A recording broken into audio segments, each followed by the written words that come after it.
Men and the fear of എവിടെയെങ്കിലുമൊക്കെ എത്താതെ പോകുക. ഏതോ ഒരു റീലിൽ കണ്ടൊരു കോട്ടിങ് ആണിത്. പക്ഷെ ഇത് കണ്ടപ്പോൾ ബോയ്സിൻ്റെ ലൈഫുമായിട്ട് അത്രത്തോളം കണക്റ്റഡ് ആയിട്ടുള്ള റിലേറ്റബിൾ ആയിട്ടുള്ള ഒരു കോട്ടിങ് ആണെന്ന് തോന്നി. ശരിയല്ലേ? ഒരു 16-17 വയസ്സ് മുതൽ ഒരു ബോയ്സിൻ്റെ ജീവിതത്തിൽ ഉണ്ടാകുന്നവരുടെ സിറ്റുവേഷൻ എന്ന് പറഞ്ഞാൽ പ്രായം കൂടുന്നതിനനുസരിച്ച് 20കളിലേക്കും ഒക്കെ ഇങ്ങനെ എത്തുന്നതിനനുസരിച്ച് റെസ്പോൺസിബിലിറ്റീസും അതിൻ്റെ കൂടെ തന്നെ ഇങ്ങനെ ഗ്രോ ആവാൻ തുടങ്ങും അല്ലേ? അപ്പോൾ ആ ഒരു പീരീഡിൽ ഒരു സ്ട്രഗ്ലിംഗ് പീരീഡ് എന്നായിരിക്കും ഇതിന് പറയില്ലേ. പൊതുവേ പറയേണ്ടൊരു ഇതാണ് ഒരു 18 വയസ്സ് മുതൽ ഒരു 22-25 ഒന്ന് സെറ്റിൽ ആവേണ്ട വരെയുള്ള ഒരു പീരീഡ്, അതാണ് സ്ട്രഗ്ലിംഗ് പീരീഡ്.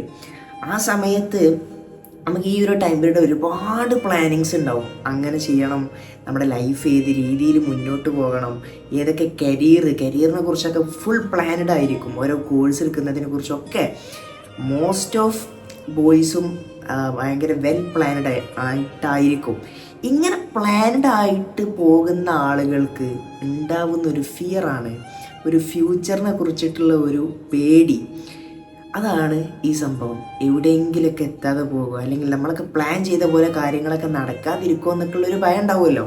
പ്ലാൻ ചെയ്യുന്ന ആളുകൾക്കാണ് ഈ ഭയം ഉണ്ടാവില്ല. അത് ഞാൻ ആദ്യം പറഞ്ഞുതരാം. ഇത് തീരെ പ്ലാൻ ഇല്ലാതെ ഒരു എന്താ പറയുക, നമ്മുടെ ഫ്യൂച്ചറിനെ കുറിച്ചും നമ്മുടെ കരിയറിനെ കുറിച്ചും പ്ലാനിങ് തീരെ ഇല്ലാത്ത ആളുകളും മറുവശത്തുണ്ട്, ഇല്ല എന്നല്ല.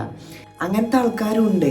അതായത് 2 തരത്തിലുള്ള ആളുകളാണ്. ഒന്ന് പക്ക പ്ലാനിങ് ആണ്, കറക്റ്റ് റോഡ് മാപ്പ് ഫ്യൂച്ചറിനെ കുറിച്ചും കരിയറിനെ കുറിച്ചും കറക്റ്റായിട്ടുള്ള റോഡ് മാപ്പ് ഉള്ള ആളുകൾ. അവർക്കായിരിക്കും ഇതുപോലത്തുള്ള ഫ്യൂച്ചർ കൺസേൺസും എവിടെയെങ്കിലൊക്കെ എത്താതെ പോകുമോ എന്നുള്ള പേടി ഉണ്ടാവില്ല. മറ്റേ ഗ്രൂപ്പ് ഓഫ് ആളുകൾ എന്ന് പറഞ്ഞാൽ എന്താ പറയുക, ഒക്കെ ഒരു ഭാഗ്യം ആയിട്ട് കണക്കാവും. അതായത് ഒക്കെ റെഡി ആവും, ഏതെങ്കിലും ഒരു കോഴ്സിൽ ചേരുക, അതൊക്കെ പഠിക്കുക, എന്തെങ്കിലുമൊക്കെ ആവുക. ഇവരുടെ ഒരു ഇതെന്ന് പറഞ്ഞാൽ ഒരു മെയിൻ വാദം എന്ന് പറഞ്ഞാൽ ഈ തരം ആൾക്കാരുടെ മെയിൻ വാദം എന്താണെന്നറിയോ? എന്താ പറയുക, ഈ ടൈമിൽ നമുക്ക് എൻജോയ് ചെയ്യാൻ പറ്റുള്ളൂ. കുറച്ചൊരു 25-24 വയസ്സൊക്കെ ആയാൽ പിന്നെ റെസ്പോൺസിബിലിറ്റീസ് ഇതിലാറെ കൂടും. അപ്പോൾ എന്താ പറയുക, നമുക്ക് എൻജോയ് ചെയ്യാനൊന്നും പറ്റില്ല. അപ്പോൾ ഈ ടൈമിൽ ഫുള്ളി എൻജോയ്ഡ് ആയിട്ട് ആ ടൈമിൽ സ്ട്രഗിൾ ചെയ്യുക എന്നുള്ളൊരു മെൻറ്റാലിറ്റി.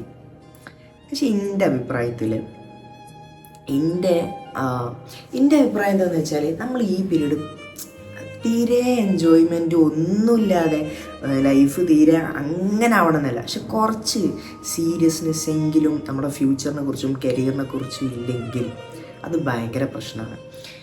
കാരണം ഈ എന്താ പറയുക, ഫുള്ളി ടെൻഷനായിക്കാണ്ട് കരിയറിനെ കുറിച്ചും ഫ്യൂച്ചറിനെ കുറിച്ചും ഫുൾ ടെൻഷനായിക്കാണ്ട് അങ്ങനെ മനസ്സിൽ കൊണ്ട് നടക്കണം എന്നല്ല പറയണത്. പക്ഷേ കുറച്ച് നിങ്ങളെ ജസ്റ്റ് ആലോചിച്ച് നോക്കി, കുറച്ചെങ്കിലും ടെൻഷൻ ഉണ്ടെങ്കിലേ നമുക്ക് ഉത്തരവാദിത്വ ബോധം ഉണ്ടാവുള്ളൂ അല്ലേ? കാര്യങ്ങൾ പ്ലാൻ ചെയ്യാനുള്ള ഒരു മനസ്സുണ്ടാവുള്ളൂ. അങ്ങനെ പ്ലാനിങ്ങിന് ഭയങ്കര ഇമ്പോർട്ടൻസ് ഉണ്ട്. അതനുസരിച്ച് പ്ലാനിങ് മാറും, നമ്മുടെ ഫ്യൂച്ചർ പ്ലാനിങ്സ് മാറും, നമ്മുടെ കരിയർ പ്ലാനിങ് മാറും, എല്ലാം നമ്മളെ ചിന്താഗതിക്കനുസരിച്ച് മാറും. അങ്ങനെ മാറണം, അല്ലെങ്കിൽ നമ്മൾ കൂടുതലായിട്ട് ചിന്തിക്കുന്നില്ല, അതിനെക്കുറിച്ച് നോക്കുന്നില്ല എന്നാണ് അർത്ഥം.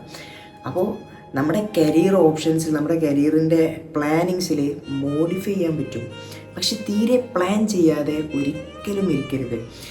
അപ്പോൾ ഇതുപോലുള്ള നമ്മുടെ എവിടെയെങ്കിലൊക്കെ എത്താതെ പോകുന്നുള്ള പേടി, ഇത് നല്ലതാണെന്ന് വെച്ചാൽ കുറച്ചൊക്കെ ആവാമെന്ന് ഞാൻ പറയുള്ളൂ. കാരണം എൻ്റെ ലൈഫിലുണ്ടായ ഒരു ഇൻസിഡൻറ്റ് ഞാൻ പറഞ്ഞുതരാം.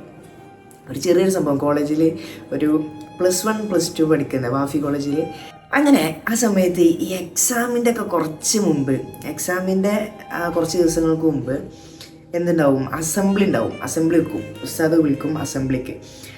ആ അസംബ്ലി എന്ന് പറഞ്ഞാൽ ഫുൾ മോട്ടിവേഷൻ അസംബ്ലി ആയിരിക്കും. കാരണം എക്സാമാണ്. അപ്പോൾ ആ രീതിക്കുള്ള ഒരുപാട് മോട്ടിവേഷൻ, പഠിക്കാനുള്ള മോട്ടിവേഷൻ അതൊക്കെ തന്നിക്കാണ്ടുള്ള അങ്ങനത്തെ ഒരു അസംബ്ലി ആയിരിക്കും ആ ടൈമിൽ ഉണ്ടാവില്ല. അങ്ങനെ ഏതോ ഒരു എക്സാമിൻ്റെ ഒരു മുന്നോടിയായിട്ടുള്ളൊരു അസംബ്ലിയിൽ ഉസ്താദ് ഞങ്ങളോട് ചോദിച്ചു, ആർക്കൊക്കെ ഫസ്റ്റ് തന്നെ ചോദിക്കണേ, ആർക്കൊക്കെ എക്സാമിന് ടെൻഷൻ ഉണ്ടെന്ന് ചോദിച്ചു. ആർക്കൊക്കെ എക്സാമിന് സാധാരണ ചോദിക്കണ പോലെ ടെൻഷൻ ഉണ്ടെന്ന് ചോദിച്ചു. അപ്പോൾ കുറച്ച് ആൾക്കാർ ഹാൻഡ് റൈസ് ചെയ്തു. ടെൻഷൻ ഇല്ലാത്ത ആൾക്കാർ അങ്ങനെ നിന്നു. നമ്മളൊക്കെ എക്സ്പെക്റ്റ് ചെയ്ത ഉസ്താദിൻ്റെ അടുത്ത് നിന്നുള്ള മറുപടി എന്ന് പറഞ്ഞാൽ ആരും ടെൻഷനൊന്നും അടിക്കണ്ട, എക്സാം അതിൻ്റെ വഴിക്ക് നടക്കും, കൂടുതലായിക്കാണ് ടെൻഷനൊന്നും അടിക്കരുത്, അങ്ങനത്തെ രീതിയിൽ പറയുന്നതാണ് വിചാരിച്ചത്. പക്ഷേ ആ മറുപടി കൂടുതൽ ചിന്തിപ്പിക്കുന്നതായിരുന്നു. കാരണം അവിടെ പറഞ്ഞത് എന്ത് ടെൻഷൻ അടിക്കാത്ത, ടെൻഷൻ അടിക്കണം എന്നാണ് പറഞ്ഞത്. കാരണം എന്താണെന്ന് വെച്ചാൽ ടെൻഷൻ അടിക്കുമ്പോഴേ നമുക്ക് പഠിക്കാൻ തോന്നുള്ളൂ, എക്സാമിൻ്റെ ഫിയർ ഉണ്ടാവുമ്പോഴേ പഠിക്കാൻ തോന്നുള്ളൂ അല്ലേ? അല്ലാതെ ഒരു ടെൻഷനും ഇല്ല, എക്സാമിനെ കുറിച്ച് ഒരു പേടിയും ഇല്ലാത്ത ആൾ എങ്ങനെ പഠിക്കും? സോ ഈ എക്സാമിന് പക്ഷേ അതാണ് വലുത്, ആ എക്സാമാണ് വലുത്. അത്രയും രീതിയിൽ മൈൻഡിൽ കൊണ്ടെടുക്കലല്ല.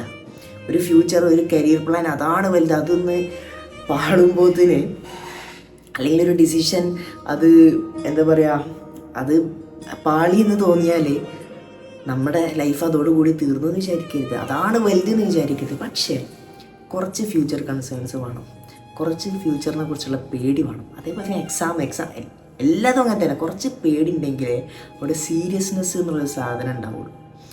അപ്പോൾ ഇത് നല്ലതാണോ ചോദിച്ചാൽ കുറച്ചൊക്കെ നല്ലതാണ് എന്നാണ് എൻ്റെ ഒരു ഒപ്പീനിയൻ. അപ്പോൾ സ്വാഭാവികമായിട്ടും എല്ലാ ബോയ്സിനും, ഇത് ബോയ്സിന് മാത്രമല്ല, ചില ഉത്തരവാദിത്തമുള്ള ഏതൊരു മനുഷ്യന്മാർക്കും ഉണ്ടാവേണ്ട സംഭവമാണ് ഫ്യൂച്ചറിനെ കുറിച്ചിട്ടുള്ള പേടി, പരിഭവം, എന്തെങ്കിലുമൊക്കെ ആവാതിരിക്കുമോ എന്നുള്ളൊക്കെ പേടി. അപ്പോൾ കുറച്ചൊക്കെ സീരിയസ് ആവുക, പ്ലാൻ ചെയ്യുക, എല്ലാ കാര്യങ്ങളും എല്ലായിടത്തും ഉഷാറാവട്ടെ. അപ്പോൾ അടുത്തൊരു എപ്പിസോഡിൽ വീണ്ടും കാണാം. ബൈ.